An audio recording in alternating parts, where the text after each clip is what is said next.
From a defabricated garden shed in Rockland County, New York, USA, this is Stand Up with Pete Dominic.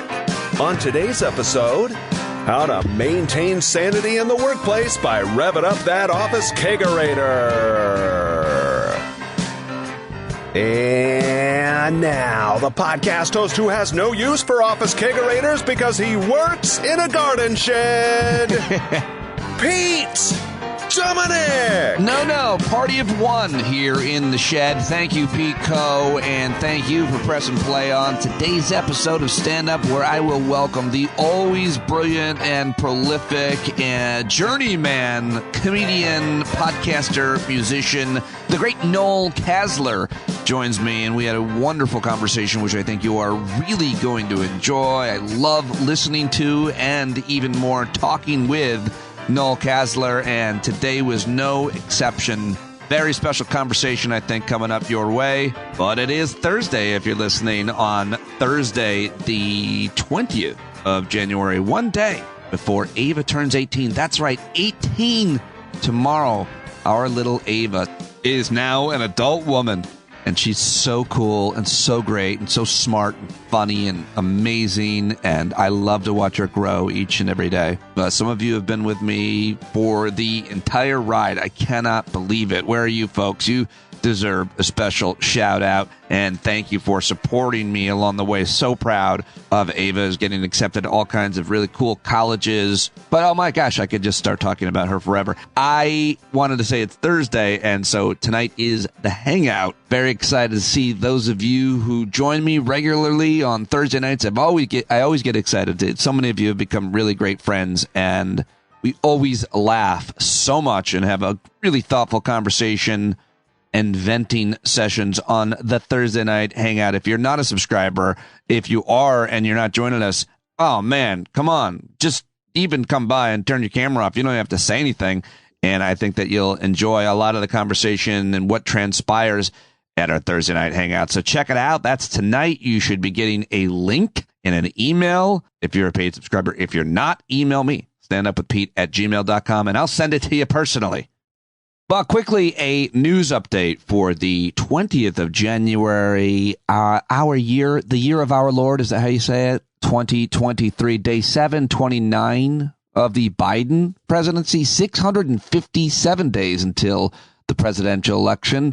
And we'll be hearing about who the candidates will be on either side. Maybe Joe Biden won't run. Maybe he will. Who will be the Democratic nominee? That case, we're going to obviously be hearing about the run for the Republican nomination. We should just save ourselves our time because it's going to be Mike Pompeo. I don't know why people won't listen to me. But let's see what happened yesterday. George Santos now has reportedly scammed a disabled veteran out of $3,000 by using a fake animal charity to raise money for the veteran's service dog's cancer treatment and then taking it.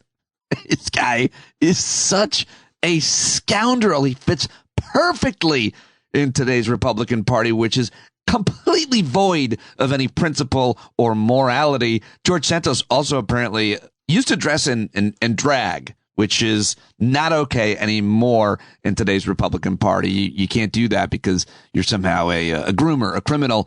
But there were pictures that surfaced yesterday, allegedly, of George Santos in drag back in Brazil back in the day. All right, what else? Immigration records contradicted George Santos' claim that his mother died on September 11th. He said his mom died on September 11th, and apparently she didn't. What else? What is next? Oh, I'll tell you what's next. They put him on a couple of committees, one of which deals with space exploration. Just glad they finally put an astronaut on that committee.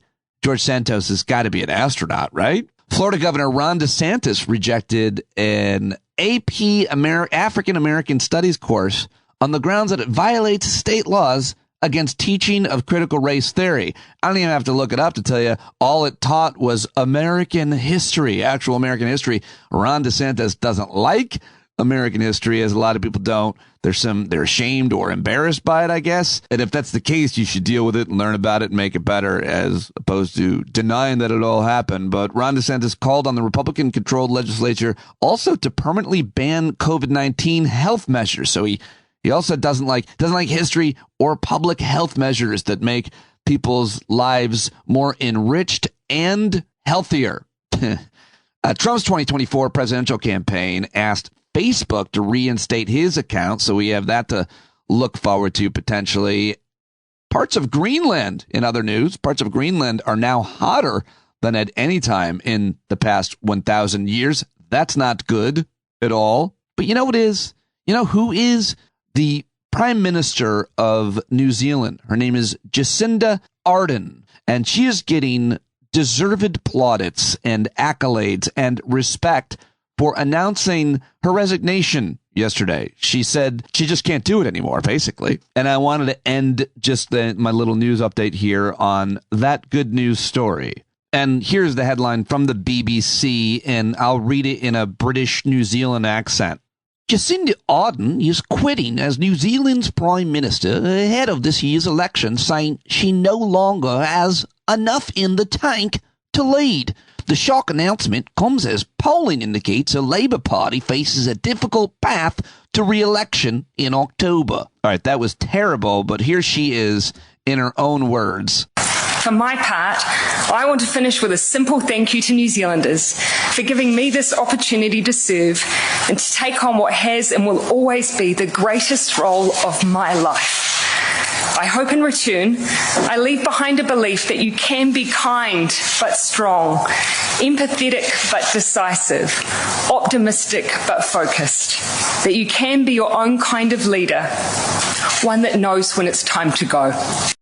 Well, how about that? You wouldn't see that. You don't see that too often. And a lot of the people that I respect are reacting to this announcement with kind of genuine approval. And well, anyway, I was moved by that. Been reading a lot about that. Someone letting go of power is not something you see very often. And who knows what all of the reasons are for that decision. Maybe she was going to maybe it was that she wasn't going to get reelected. But a lot of people seem to think it was very genuine and were impressed by it. So I thought I'd mention that and play it. Okay, well, that is the news. That's all I've got for you now. I guess I should mention, or can mention, coming up on the show in the next few episodes, I should have Juliet Jeske of Decoding Fox News. She's doing really important, great work. Barry Ritholtz is going to join me. Also, Emily Atkin of Heated is scheduled to join me to talk about her independent news outlet covering the climate crisis. So good. And I should be talking with Christian and Ophira, or at least one of them, on tomorrow's show as well. So we will see what happens coming up. Those are some people that I've got booked and planned to having on the show. Always worth mentioning to let you know who's coming up. And I continue to look for smart young folks, Gen Zers. If you're out there, folks have really appreciated those efforts and conversations that I'm having. I want to continue to indefinitely have random periodical conversations with people ages 19 to 26 who are thoughtful and articulate, passionate about life and doing good stuff with it. I mean, those aren't the prerequisites, but if you could talk about anything, I'd love to have you join me in a conversation here, as well as new guests. Looking to have some great guests next month to talk Black history, the month following talking about women's history. So if you know people that would be good that haven't been on the show, always looking for those suggestions. And Odessa's doing a really good job gathering those suggestions in the Discord platform. If you're a subscriber, you can jump in there, mention those to her, and we will do our best to get them on the show. But right now, it's time to talk to Noel CASLER. All right, here's what it says on his website at his About section. Noel CASLER is best known for his outspoken commentary on Twitter and unveiling truths in his weekly car rants about his 25 years experience behind the scenes in live television and in the music industry. Noel spent 6 seasons working directly with the Trump family on Celebrity Apprentice and toured with many musicians such as Bruce Springsteen, the Rolling Stones, Crosby, Stills, and Nash, and many others. These experiences inform and guide his work as a stand-up comedian now, giving him a unique perspective and many first-hand stories to draw upon, making his humor both captivating and hilarious. I agree with that about Noel. In 2021, he decided to officially launch his own podcast named the Noel CASLER Podcast, where he excels at breaking down complex socio-political subjects into funny and entertaining vignettes that often get shared to millions. Utilizing his large and loyal online following, the Noel CASLER Podcast is a mainstay on Apple Podcast charts. All right, NoelCasler.com. Follow him on Twitter. And what else can I add? just that I personally really like this dude. I like listening to his commentary on things. I like his thoughts on things. I find him humble and self-deprecating, as well as hilarious and brilliant at the same time. Dude's lived a life. That's all I can say. He's a real Renaissance man. We've become closer, and I look forward to becoming better friends with him in the years ahead, talking to him. Ladies and gentlemen, my latest with Noel CASLER right now. How are you? I'm good, Pete. Good to see you, man. Happy New Year, brother. Dude, I took you on the walk with me the other day. I just listened to you talk for over like an hour, and I never got bored. I was really interested, and I don't know how, the audacity that you have to just talk alone. There's a little guitar playing, I should say, which is really cool. But I loved it. Very few people can pull that off. Well done. I really like your podcast. Thank you, brother. That's high praise coming from you. Obviously, you know, I'm a big fan of yours and your podcast. And audacity, it's audacity. It's necessity. You know, I'm too lazy to schedule guests. You know, I'm too like, you know, I know myself. I've been on other podcasts that I co-hosted where we did that. So when I was doing my own, I just decided like, I'm going to wait till I'm in one of those like emotionally vulnerable moments where I should keep my mouth shut and I'm just going to hit record. You know, like that's my theory. And if it's not truthful, I'll stop it. Yesterday, I tried to do one for an hour and a half and I got like a half an hour into it. And I was just like, this is bullshit. And I just deleted what do you it. Mean? Can you articulate what you mean by not truthful or bullshit? You didn't feel like it was what? Yeah, there's like, you know, I can write out a list of things I want to talk about and go down the list and kind of not bullshit, but, you know, I can expound on those subjects of politics and stuff. But if it's like, if I'm not emotionally invested in it, if it's not the truth, like if I'm not surprising myself with the stuff that's coming up, then it's not real to me. You know, I want that. You know, like I'm into Radiohead as a band and like Tom York will say, like, it's that vulnerable thing you shouldn't say, you know, that stuff you write down, like, I'm not going to share this with anybody. That's the stuff that the audience is ultimately going to connect with. You know what I mean? Those truths that we don't want to really.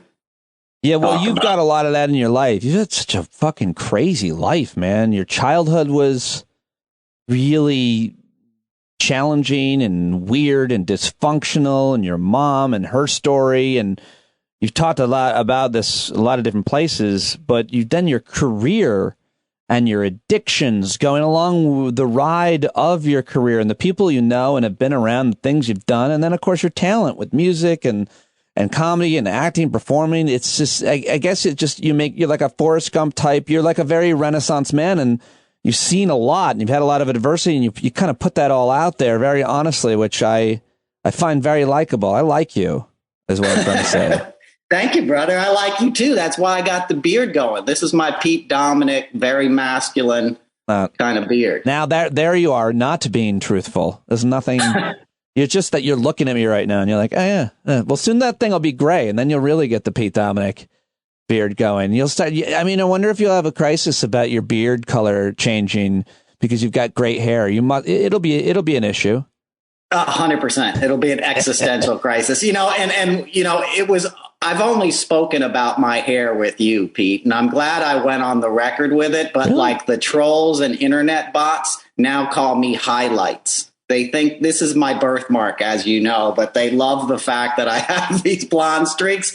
And like the bot farm trolls will be like, hey, highlights, what's up? And I literally want to argue with them. Like something with 0 followers, some dude in, you know, St. Petersburg, you know, sitting in a basement somewhere. And I want to be like, they're not highlights. These aren't highlights, asshole. This is natural. Exactly. It's my natural coloring. I was born this way. When I came out, I looked like a pudding pop. They were like, exactly. Is it a pudding pop? You'll see, though. You'll see it starts to gray, and then I'll never forget my dad dyed his beard. He had like a goatee, and he dyed it once. And my dad, I can't recall a time I saw my dad or have seen my dad embarrassed. He was embarrassed by his beard dye job, and I could tell. Weren't you, Dad? He's listening. You were embarrassed, weren't you, Pop? Looked terrible. Don't do it, is all I'm trying to say. I hear you. Yeah, that's hard. That's a hard one to pull off. Captain Lou Albano was about the only guy who could pull off that. You probably have a story about hanging out with Lou Albano now. He lived in Mahopac when I was in high school. That's about as close as I come. Oh, wow. The guy that lived in your town, you didn't actually know? No, I was a town over, to be correct. All right, Valley, but yeah, he was the big local celebrity. I want to get your take. I mean, there's very few people. I just wanted them to just go off on rants and shit. But I love to hear your take on a bunch of things. And I know you've got a lot to say about this new House majority and the appointments that they're making on committees. You've been tweeting a lot about that. And I think that, one thing that I saw that I thought was really important, my friend Andy Ostroy tweeted this morning. He said, Marjorie Taylor Greene, Paul Gosar, Lauren Boebert, and Scott Perry are all election deniers. They've all now been appointed to the House Oversight Committee. And I just was like, that should be headlines everywhere. These are election deniers. They should not be anywhere near Congress, much less on committees. Noel, you have a lot to say about this. Yeah, 100%. And like the most important committee, oversight is a very crucial committee. So they're giving, it's beyond like the fox guarding the hen house. These are people. Marjorie Taylor Greene denied 9/11 Pentagon attacks. She said the supposed attacks on the Pentagon. I know somebody who worked on the D ring of the Pentagon that day. That was not a hoax. Okay. Like, to have somebody like that in Congress, a woman who was raffling off a 50 caliber sniper rifle as a campaign stunt, also sits on the Homeland Security Committee. So those are two things fundamental to the modern American character, right? Nothing defines the last 50 years in American life more than 9/11, right? We can all pretty much agree with that. There's before and after 9/11, right? And as a nation, we changed instantly. Right. My partner just went through the airport the other day. They pulled out her shampoo, her mousse, all the stuff she forgot in her carry-on. She took off her shoes and she got frisked for 20 minutes at Westchester Airport. You know what I mean? Not like the hotbed of the Taliban. But my point is, we're all continually making sacrifices on a daily basis to honor not only our own security, right, but the magnitude of those events. And here you have a QAnon-backed congressperson saying 9/11 was a hoax. You and me are both New Yorkers. Like those are practically fighting words. Yeah. Right? Yeah, no, I could not agree more. It's a very, very deeply personal kind of enraging thing to hear. I don't know if I've ever told you, but I was in New York on 9/11. I lived there years before. I lived there years after. I knew people in those buildings who died. I still am affected by it pretty regularly. So yeah, for her, it's absolutely reprehensible. Nothing could really upset me. Nothing, I don't get too offended as kind of like a white straight guy. You can kind of say anything. I punch down, whatever. But that one, I get offended by that. I do. I'm with you 100%. I'm a New Yorker as well. I lived downtown when it happened. I wasn't there that day. And then we moved to the Upper East Side because of it, and we all lived with that aftermath. We all smelled the smoke. We all had friends and neighbors gone. And I worked on the memorials every year. That was one of my TV gigs. That's a live television gig. And I would go down. I did it all the way until the museum opened and we had 5 presidents. And I was like, I can't do it anymore. I think that was maybe 10 years ago. But I remember in the early years, right, like 2-3 years after 9/11, my job was bringing the children up on stage that would read their parents' name. And I would be gutted for days, afterwards. It was toxic, but I felt like it was service. I had professional skills that might make it go a little smoother, so I was willing to do it. But no, I mean it's the idea that you're denying someone's pain is one of the most horrific things that you can do. And to do it to get listeners or votes or to be divisive, Alex Jones denying the Sandook families that their kids even existed at one point, much less that it happened. All the pain of those who responded, all the journalists who covered, and of course, all the families, it's the worst kind of thing that you can do. You write, putting Marjorie Taylor Greene on Oversight and Homeland Security Committee is like letting Don Jr. hold your 8-ball or his old man babysit your teenage daughter. It ain't going to work out well. Great point about these appointments on these committee assignments.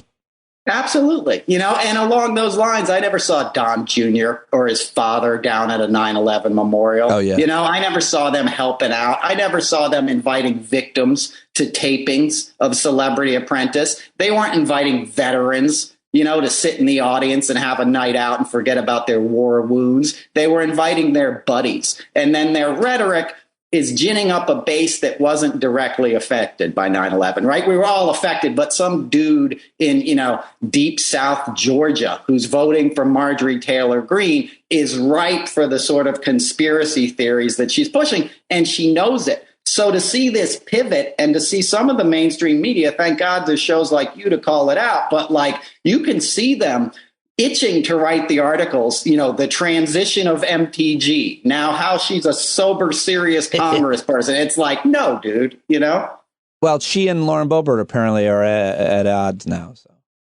I know. Well, that's a cat fight I would pay to see. I'm sorry. That's not politically correct. But, a Jello wrestling match or something between the two of them. I have so many more thoughts about producing that pay-per-view to raise money for a civil rights organization. Speaking of which, Martin Luther King Day, that a day, you had this great tweet. You wrote, MAGA was an attempt to make white Americans nostalgic for a time that was pre-MLK's March on Washington, a time when racial inequality was on full display in every aspect of life. And you have a piece about that at your Substack. You go in depth on that. But I just wanted to add the fact that what's most relevant, or what the most important thing was Dr. King's achievement was the Voting Rights Act, which the Supreme Court gutted. And then even though the United States Senate voted to reapprove it like every few years, and now when it came back to restore it, because Congress could do that, what happened? Well, all the Republicans in the Senate voted against that. And it's just, we're talking about voting rights in 2022 that have been lost, that Dr. King gained in the 60s. It couldn't be more obvious, Noel, where we are in history, this inflection point. I couldn't say it any better myself, Pete. I mean, that's exactly right. If you want to go after, the heart of the being that is sort of racial equality in this country, it's stripping away voting rights, because that's the real power that any minority has. And they don't want to not just cater to their fellow Americans, who, by the way, helped build this country and built this country, more than a lot of the people that now attack them, right? To have somebody like Kevin McCarthy talk about immigration as it's a horrible thing. It's like, your last name's McCarthy, bro. I guarantee you're not here more than 100 years. You know what I mean? And somebody didn't want your grandpappy getting off of that boat. Okay? We're all immigrants in this land, and some of them did more work than others against their will. So when you're talking about Black Americans, you're attacking the real history of America, right? This is just as much, their country, and not only their like the other, but they should have a seat at the table equal to everybody else. And there's always been an element of powerful white, mostly Southern politicians that want to stop that at all costs. And it's become so institutionalized that people like Dan Crenshaw, and Tom Cotton, and these guys can live in gerrymandered districts in Crenshaw's case, or states that are just basically racist. Arkansas, Tom Cotton is the descendant of slave owners. His family owned a huge plantation I didn't know in that. Arkansas. So it's just like, screw you. If you're not going out of your way to make amends to people that have been abused, you don't understand the fundamental principles of freedom and democracy. So take those words out of your mouth, and certainly take Dr. King's words out your mouth. Yeah. Well, you wrote it really eloquently in this piece, the way it is, where you compare, you talk about, there's a process in 12-step recovery programs of making amends for harms we've caused others. It's designed to help us repair a relationship with others and with ourselves. And and then you go on to write about this, which is like looking at our own history and trying to repair our relationship with our own history. It's not your fault directly, but it is your fault if you look the other way and ignore it and act like it didn't happen, and that it's still happening in so many different ways. Isn't that right?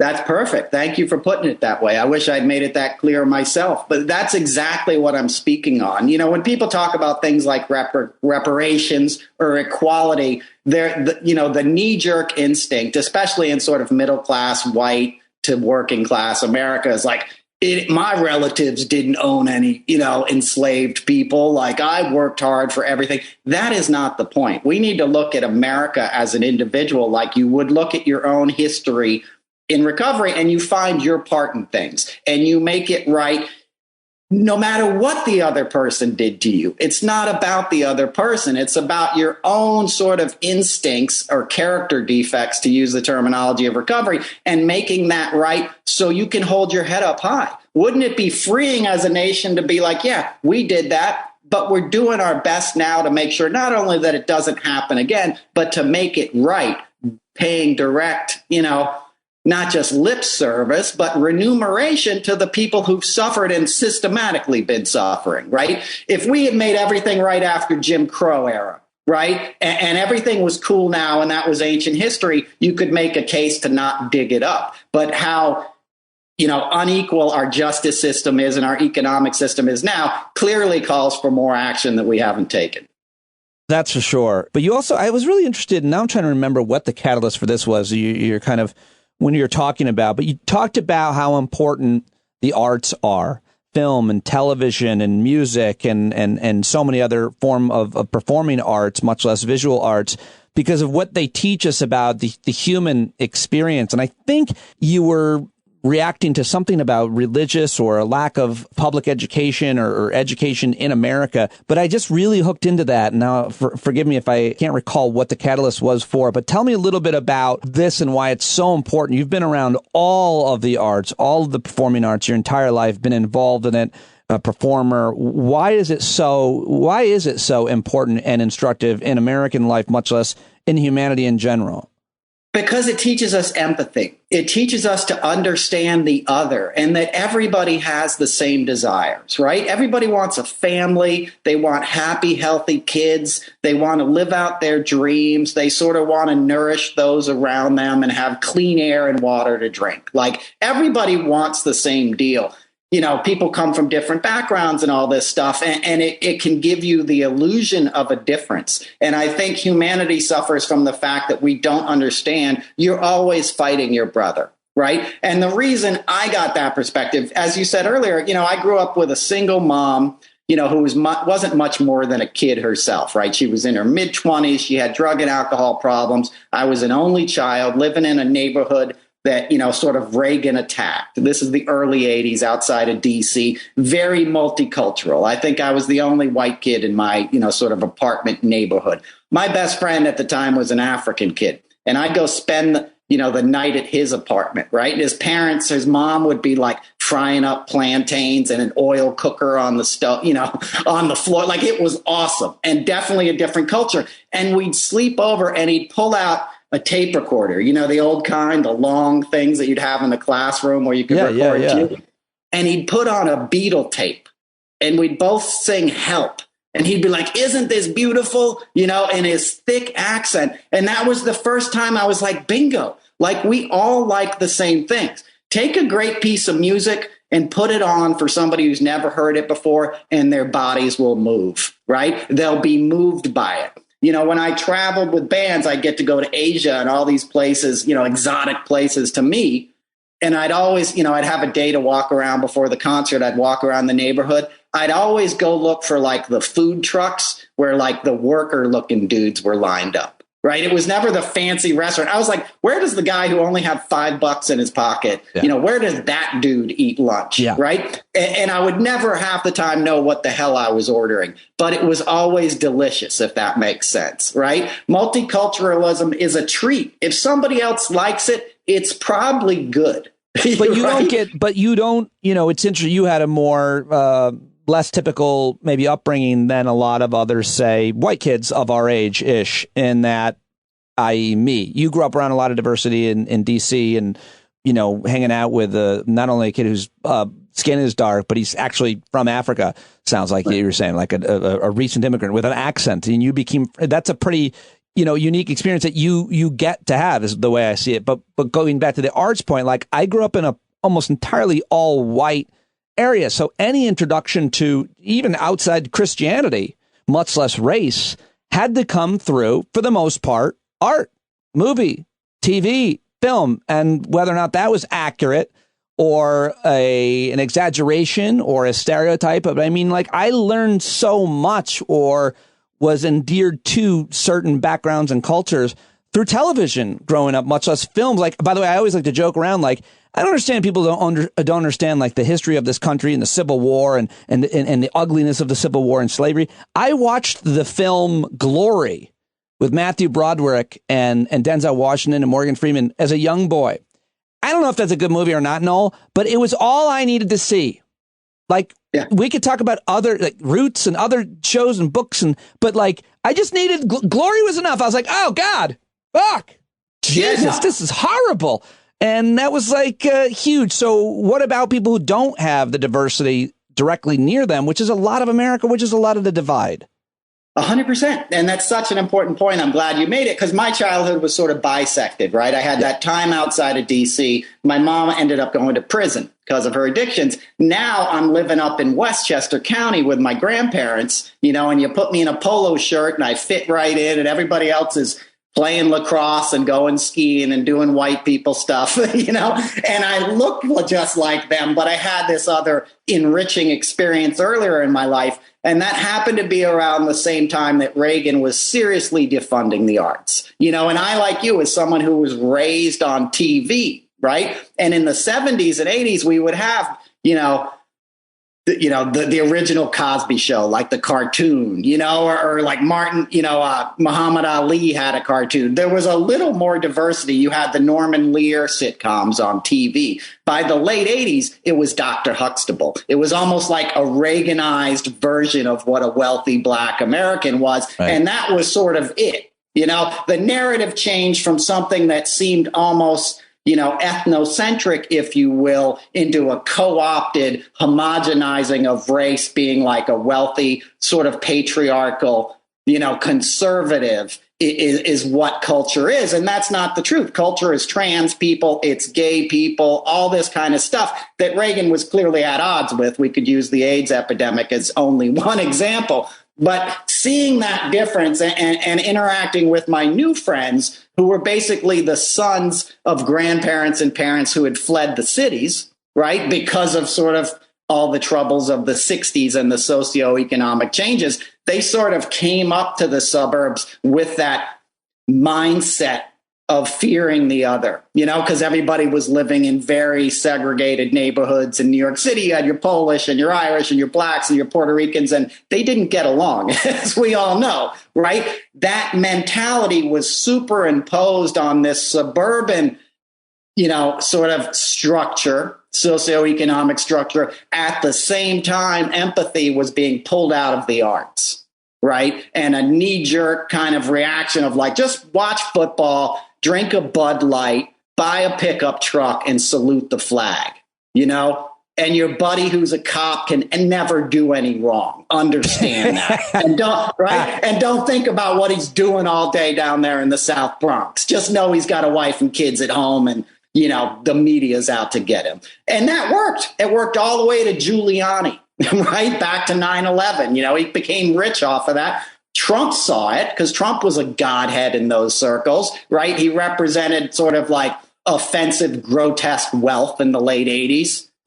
A girl with big titties and a gold-plated mansion and all this stupid stuff that like dumb guys aspired to, So it all kind of like, it intermingled in a way that became very toxic. And a lot of what we see these days are those two things playing out. MAGA is that old mentality that, blue lives matter flag, not recognizing the subtleties in life, and that there's a lot of gray areas. And the arts help us see the shadows. They help us see the gray areas, and they help us understand what we have in common. Because until you understand what you have in common with your fellow man, you can't really negotiate with them. You're always at odds.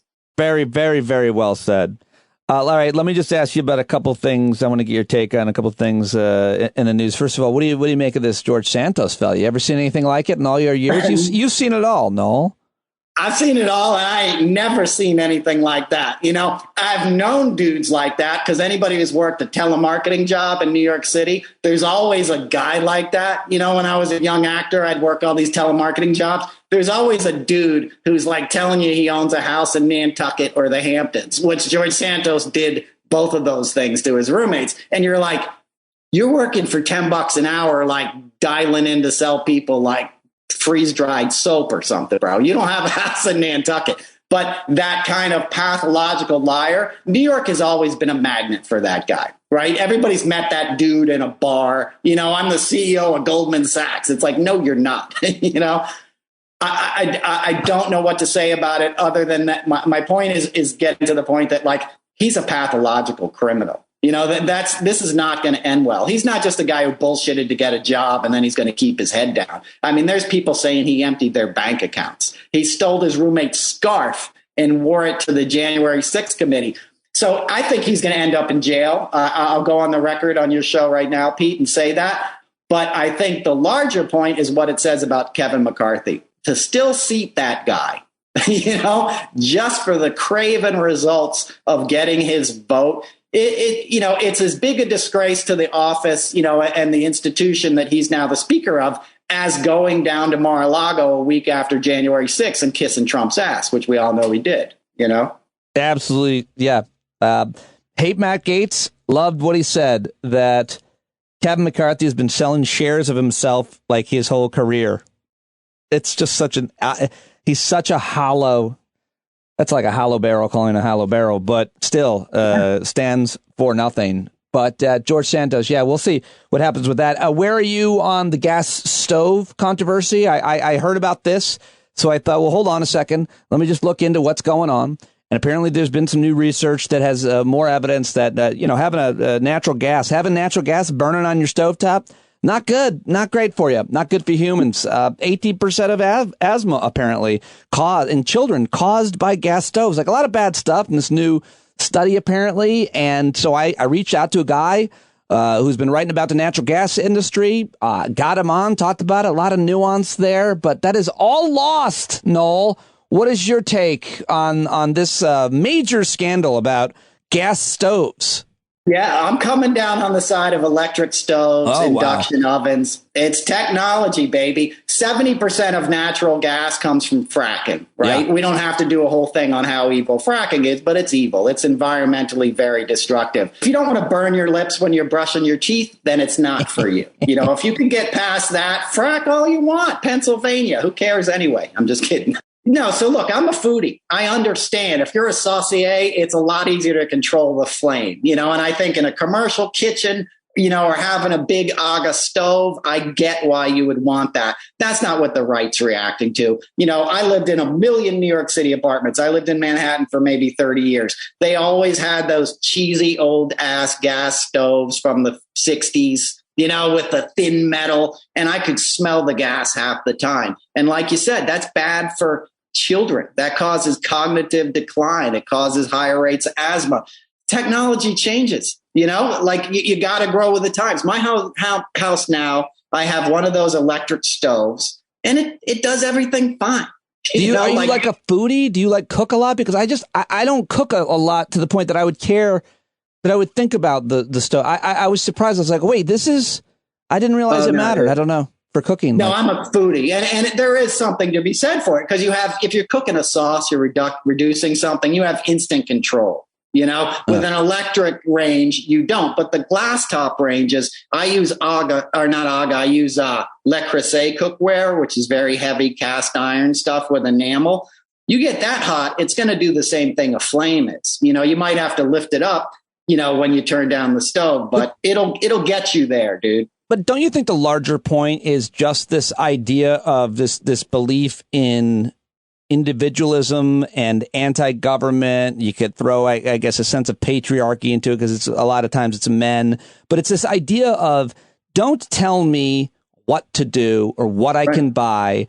Don't don't regulate my behavior. I get it. I mean, it's human instinct to want to be as free and to enjoy whatever you want to enjoy. But certain things are really dangerous, and that's where government comes in to decide, what's in the public's interest and so on. But the bottom line, it would seem to be, is don't tell me I can't drive this car. Don't tell me I can't cook on this oven. Don't tell me I can't burn a huge pile of garbage in my backyard. Don't tell me I can't do that. You don't get to tell me that. And it's kind of like, at some point, you look around like, well, someone's got to. Someone's got to tell you, because you can't keep doing it. It's destroying, it's killing you. I'm looking out for you. Don't tell me to get vaccinated. You're going to die if you don't, which a lot of people did. So exactly. And that's the point of living in a society. We have rules and regulations to make us all safer. Freedom has become like thought pornography for the right. You know what I mean? Like anything that they want to throw these bones to a guy being like, the libs are trying to take away your freedom. We're going to let smoking happen on Capitol Hill again. That's what they did the other day. Yeah. I worked on Capitol Hill in 1989. I was a heavy ass smoker. When I was a kid, you couldn't smoke back then. They used to yell at me for smoking on the steps of the Rayburn or whatever. Like, the fact that they're letting people smoke indoors in 2023 as a way to own the libs says everything you need to know. Yeah. It's like you can't even smoke in bars, but you can smoke. Right, exactly. And we got used to it, right? It was kind of a pain in the ass in the beginning, but you get used to it. Not for me, it wasn't. For smokers, for sure. But as a comedian, one night, for the first 5-10 years of my career, I smelled like smoke every single night when I came home. And then all of a sudden, I didn't. I like that. I hadn't even thought about it. That was long before I was doing comedy. I hadn't even thought about it from that point of view. That's an occupational health. You could get cancer. You can get, lung I wasn't on stage that long. No. I wasn't doing. No, but I just think that's what that whole gas stove thing is about. And finally, I do have to ask you your thoughts on the Biden documents being found, these classified documents being found at Biden's house, and the fact that Republicans are going to investigate him for this. The same Republicans. This time, the kind of double standard works perfectly, because it just happened in November. That just happened to Trump in, I think it was November, where they found all these documents, and everybody got a chance to react or not react. There's only kind of one right way to react to that, but there were partisan reactions. And now, 2 months later, they find documents, completely different situation, obviously. But when asked about, now they're going to investigate Biden, and it's just, oh, really? It's just so the whiplash. What are your thoughts on the Biden documents and what this means? It's maddening. I'm glad you asked me about it. Pardon me, because we can't avoid it. And your listeners are smart enough to obviously know the difference. I don't have to point them out. Biden volunteered once they were discovered and called the right authorities. Trump obfuscated. He had his lawyers lie on his behalf. It took him a year and a half to get the documents back. And the FBI had to literally go in there and seize the documents. So it's not even the same. One shows intent and criminality, and one shows I'm a dumbass. And I brought some documents home that I shouldn't. And I'm not calling Biden a dumbass. I'm just saying it was clearly a mistake. Right. It's clearly an imbroglio of sorts for the White House. And no matter how you slice it, there's going to be some uncomfortable press conferences ahead, because it is something that can be chased now by the right. And Merrick Garland didn't do him any favors. I know he's a by the book guy, but now that we have a special prosecutor looking into Biden's docs, that's all Fox News needs, and the GOP. They're going to eat out on that every day from now until the next election. We can only hope at this point that sober minds prevail, and Garland and the DOJ get off their asses. Not that they're not sitting on their asses, but they make some decisions. I think the next step is the American public needs to be shown why there's a difference with charges. If charges are warranted in the Trump case, you better make them soon. You don't wait until 3 months before the election and have both men with open special prosecutor investigations going into a presidential election. That's the stuff of nightmares, You know the Trump's as good as anybody in media talking about him. Do you think he's going to be the nominee? Do you think he's going to destroy the Republican Party and run as an independent? Do you think somehow he's going to come up with an excuse for why he's not going to run? I mean, those are the three most likely scenarios. There could be infinite others, I suppose. I think he'll get indicted. I honestly think he'll get in some kind of trouble that's going to make it so he can't run, whether it's Georgia or whether it's the DOJ. I think say that doesn't happen, though, I think he'll fundraise on it as long as he can. I think his campaign is clearly already dead in the water. And I think the Republicans may use his document case against him now that Biden has one and try to bring in another fresher candidate like a Ron DeSantis. If that happens, I think Trump will cut a deal with DeSantis and say, all right, I'll give you sort of my MAGA support, but I get a percentage of fundraising, or I'm still allowed to have rallies and you give me a pardon when you become president. I think he'll play it to his advantage. That's a really, smart. That would be a smart move for him and an evil one. All right, I'm going to let you go, but before I do, I'm starting to ask people this because I've come up with a daily routine that regular listeners probably have already heard me talk too much about. But I'm going to keep talking about it. I'm going to proselytize because it's the one thing that's really working to help me live a better, happier, more fulfilled life. I'm doing this thing where I just meditate, read, write, and make sure I exercise. But I do those first three things about 20 minutes. That's the goal. I try to do it every day. I don't do it every day, but I've been nailing it, and it's just like the outcomes have been better than anything else I've ever tried to make my life better, for more fulfilled. Are there any things? Do you have any kind of practice? You're a really healthy guy.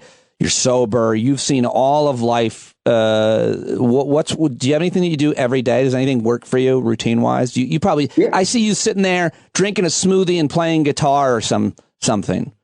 Yeah, that's exactly what I do. But not because I'm such a healthy guy, because I'm a tortured guy, and I'm prone to depression and despair. And I still have childhood trauma that I haven't processed. And I have anger issues. I get very pissed off at the way of the world. And I'm very inspired by what you're doing, Pete. I've seen you talk about it on social media. That's my routine. I took a hot bath before this podcast and meditated in the bath to prepare myself. I know. I washed my body to prepare myself. I know. I think my facial expression of judgment, which is what it was, I am not. I'm going to go out and say it. I don't men taking baths. I guess we should do it more or something. But that was very brave of you to just say I took a warm bath. I'm going to tell you a secret from an old roadie, Pete. Roadies take baths. Ask any dude who travels with bands for a living. What you want in your hotel room on a day off is a bathtub. That's where I picked up the habit because it relaxes you on the road. It gets that stuff out of your bones. Okay. All right. But so I do a bath, right? And then I do what you do. I meditate. And I do something called the morning pages, which you sort of discovered naturally. My friend Julia Cameron came up with the concept, who's somebody I've known for a long time and helped me get on the path. And it's waking up and writing out like the first 3 pages of whatever nonsense is in your mind. Right. And you're sort of clearing out the junk so you can get to the deeper stuff. The Artist's Way. The Artist's Way. You should read it. It's a great book. Yeah. A million years ago, I read it, and I wonder if I'm doing that, or if I need to maybe reread and revisit to try to. No, you're doing it. You're doing it. You pick up, put pen to paper. That's it. It's journaling. It's taking the gift isn't in what you're writing down. It's in taking the action of being willing to sort of keep some kind of record of where you're at, and it gets your own mind out of the way. So when you combine that with meditation, like we were talking about my approach to my own podcast and how I said it was bullshit. Yesterday, it was bullshit, right? Because it wasn't coming through a still place in me, right? It wasn't the truth. It was still the crap that was floating around in my head.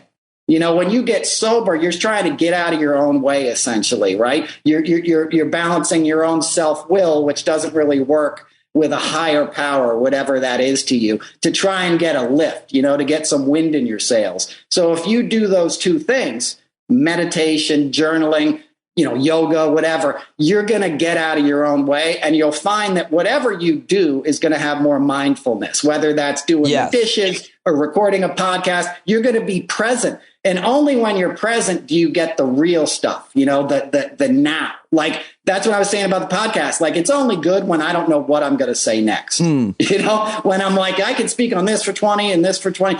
And then it's just a kind of a canned set, right? We all know as a comedian, right? There's those times when you're doing the shtick that kind of works, and there's times where you're scared and you're like, should I try that new thing? And you try it and it's perfect because it's just so heightened in that moment. That's what you want, and that's what the audience reacts to. That's truthfulness, and you get more and more of that by meditating and journaling. I thought of a new bit the other night based on that idea of people's reactions when you're on like a country road and you bright them. Yeah. And they bright you, or you have your bright, like that. I want to know what's going on in that car. It always feels like a very angry gesture. Yeah. When someone brights you, and I always feel very like apologetic. I'm sorry. I mean, like, there's a whole thing that happens alone in my car, a whole connection with that person who just hit me with their brights. That they seem very angry. Why so angry? Maybe they're not. Maybe they're the happiest person in the world. They're just letting me know they can't see anything. Yeah, it's not a bit yet, obviously, but it's the kind of thing that I'm working on. Sparked, just practiced it just by what you were describing there. And I think I need to add a bath to my practice. Bath is going to change. I used to make, I'll let you go now, Pete. It's your show. But no, go ahead. I don't have the right tub, I feel like. Yeah, you need a good tub. I used to make my own bath oils. And I was going to open a business at one point and sell them. And I called it Roti Sauce. And it was this German stuff I found, which was a combination of valerian and hops. It was this thick purple thing. You can't get it in the U.S. anymore, made by a company called Knipe. The best bath stuff you'll ever. And you would put this in a bathtub and lay in it, and it was like you took a drug. It was all purple and it smelled good. So it was like aromatherapy. It was as close as I could get to getting high on the road, legally, and not like messing up my sobriety. But it would completely relax you. So baths, herbs, that stuff works, man. It's like I was saying before about the food. If somebody's been doing it for thousands of years, obviously there's something there. Yeah. Right? Yeah. Like people wouldn't keep doing yoga if it didn't work. Absolutely. You know what I mean? And it does. The best thing a man can do for his back, fellas. But I just can't wait to listen to your next episode of your podcast, and you break into a live read selling bath oils that you're making in your basement. I can't believe I didn't think of that sooner, Pete. Let's go. That's what I'm going to do. I don't have a product. Now I have a product to sell. Bath oil. Noel CASLER's bath oils. Exactly. Take a bath with Noel will be my tagline. Oh, you got so many crazy fans that want to. After this conversation, I feel like I want to. What would we do? It would be totally like nothing weird. We'd just sit there and we would chit chat. You'd play your guitar and then maybe some light touching. That's it. Exactly. We'll sing Beatles songs. Fine. Sounds totally safe. It's my dream. Oh my God. I'm going to start the bidding now. Thank you very much for talking to me, buddy. I always appreciate it. Thank you, brother. You're a good man. I appreciate all you do, Pete. Thanks for having me on, man. All right. There he goes, Noel CASLER. Thinks I'm a good man. I think he's a good man. I think you're a good man. You're a man, and you're listening to me right now, and you think you're good. You're probably good. I don't know. Maybe you're not. Maybe you've got some work to do. Maybe you think that you're good, but you're actually really not good. I've thought that about myself, so it's possible. You got to do the work. You got to dig deep and try to figure out who you want to be and how to live a fulfilled life. Sorry. I'm getting a little spiritual here at the end. Yeah, I guess it's Noel CASLER who does that to me. And so do you. I hope to see you tonight at the Hangout. If you are a listener and subscriber, if you've never joined us, maybe tonight's your night. Would love to see you. Go to standupwithpete.com right now to subscribe if you haven't already. That's all I've got for you. Coming up in the next few shows, Barry Ritholtz, Juliet Jeske of Decoding Fox News, Emily Atkin of Heated, Christian Finnegan, and Ophira, I hope. And we will see, but that's the plan. Thank you to my intern, Odessa Son. Thank you to Pete Coe for another great intro. And, of course, the enduring and eternal song written by John Carroll for us and the world. JohnCarroll.org if you want to buy the song to support him. And that's it. I am out. I love you. I'll talk to you tomorrow. Bye-bye. up off of your butt, get down off of your fence. And even if it ain't a very friendly audience, well, they'll begin to listen when you start making sense. And you stand up, stand up. No need to point your rifle to defend your town. Just stand up, stand up. You know they can't deny you what you're laying down. Oh, you better stand up, stand up. Show your face of every color, yellow, black, red, and brown. She's the place where every lost child will finally be found. There's only one thing to do before we stand our ground, and that's stand up, stand up. Well, the founding fathers saw a land for all. They had to stand up, they had to stand up. They had a keen imagination for a crystal ball, drawing all the plans of stand up. But all they had to go on was the time they were in, with other causes for laws, and since they weren't even sin, they knew that change was gonna come before the change could begin. They had to stand up. All right, they had to stand up. We got to stand up. We got to look the devil square in the eye. We gotta let him know it's his time to go, and make it clear when all we hear is a lie. Why you lying awake wondering where the money all went? It'll be the cost of freedom that'll go unspent. You can see him flee the scene of that experiment if you stand up. All right, we got to speak up, we got to reach up and raise your voice in every way you know how. Don't be toes up, you got to show up. Ain't no better time to do it but now. No need to pledge allegiance to no wanton tribe. Rise up and show obedience to the voice inside, and listen well and it'll tell you not to run and hide. It says stand up.